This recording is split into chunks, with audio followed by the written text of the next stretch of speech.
Operation ಸಿಂಧೂರದ ಮುಂದುವರೆದಂಥ ಭಾಗ ಇದು. ಎಷ್ಟರ ಮಟ್ಟಿಗೆ ಭಾರತೀಯ ಸೇನೆ ತಿರುಗೇಟನ್ನು ಕೊಡ್ತಾ ಇದೆ, ಏನು ಎತ್ತ ಅದೆಲ್ಲದರ ವಿವರಗಳನ್ನು ನೀವು ನೋಡ್ತಾ ಇದ್ದೀರಿ. ಪ್ರತಿ ಒಂದು ಸಂಗತಿಗಳನ್ನು ಕೂಡ ನಾವು ನಿಮ್ಮ ಮುಂದಿಡ್ತಾ ಇದ್ದೀವಿ. ಪಾಕ್ ಡ್ರೋನ್ ಹೊಡೆದುರುಳಿಸಿದ ಬಗ್ಗೆ ಸೇನೆ ಮಾಹಿತಿಯನ್ನು ಕೊಟ್ಟಿದೆ.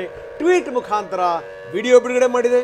ಟ್ವೀಟ್ ಮುಖಾಂತರ ಫೋಟೋಗಳನ್ನು ಕೂಡ ಭಾರತೀಯ ಸೇನೆ ಬಿಡುಗಡೆ ಮಾಡಿದೆ. ಬೆಳಗ್ಗೆ 5 ಗಂಟೆ ಸುಮಾರಿಗೆ ಡ್ರೋನ್ ಹೊಡೆದುರುಳಿಸಲಾಗಿದೆ ಎನ್ನುವಂಥ ಮಾತು ಅಮೃತಸರದ ಖಾಸಾ ಕಂಟೋನ್ಮೆಂಟ್ ಬಳಿ ಇದು ಪತ್ತೆಯಾಗಿದೆ.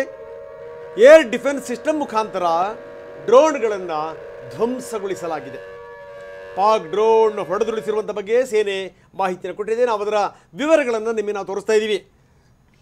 ರೈಟ್, ಇನ್ನಷ್ಟು ಅಪ್ಡೇಟ್ಸ್ಗಳು ಬರ್ತಾ ಇದೆ. ಪ್ರಮುಖವಾಗಿ ಅಮೃತಸರದ ನೋಡ್ತಾ ಇದ್ದೀವಿ. ಒಂದು ನಿಮಿಷ ನೋಡ್ತಾ ಇದ್ದೀವಿ. ಎಷ್ಟರ ಮಟ್ಟಿಗೆ ಡ್ರೋನ್ ಬಿದ್ದಂಥ ಜಾಗದಲ್ಲಿ ಗುಂಡಿ ಬಿದ್ದಿದೆ ನೋಡಿ. ಇದು ಶೆಲ್ಗಳು ಬಿದ್ದಂಥ ಜಾಗದಲ್ಲಿ ಯಾವ ರೀತಿ ಗುಂಡಿಗಳು ಬಿದ್ದಿದೆ.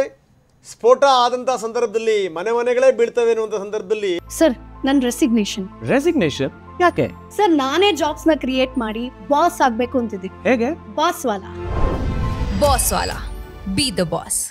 ಇನ್ನು ಭೂಮಿ ಮಣ್ಣಿನ ಸ್ಥಿತಿಗತಿಗಳೇನು ತೋರಿಸ್ತಾ ಇದೀವಿ ನೋಡಿ. ಅಲ್ಲಂತರ ಕಂದಕ ಸೃಷ್ಟಿಯಾಗಿದೆ. ಎಕ್ಸ್ಕ್ಲೂಸಿವ್ ದೃಶ್ಯಾವಳಿಗಳನ್ನು ನಾವು ನಿಮಗೆ ತೋರಿಸ್ತಾ ಇದ್ದೀವಿ. ಆದರೆ ಅದೃಷ್ಟವಶಾತ್ ಯಾವುದೇ ಒಂದು ಡ್ರೋನ್ ಸ್ಫೋಟಕಗಳನ್ನು ತುಂಬಿಕೊಂಡು ಬಂದು ಅದು ನೆಲಕ್ಕೆ ಮುಟ್ಟಕ್ಕೆ ಬಿಟ್ಟಿಲ್ಲ ನೋಡಿ. ನಾವು ತೋರಿಸ್ತಾ ಇದ್ದೀವಿ.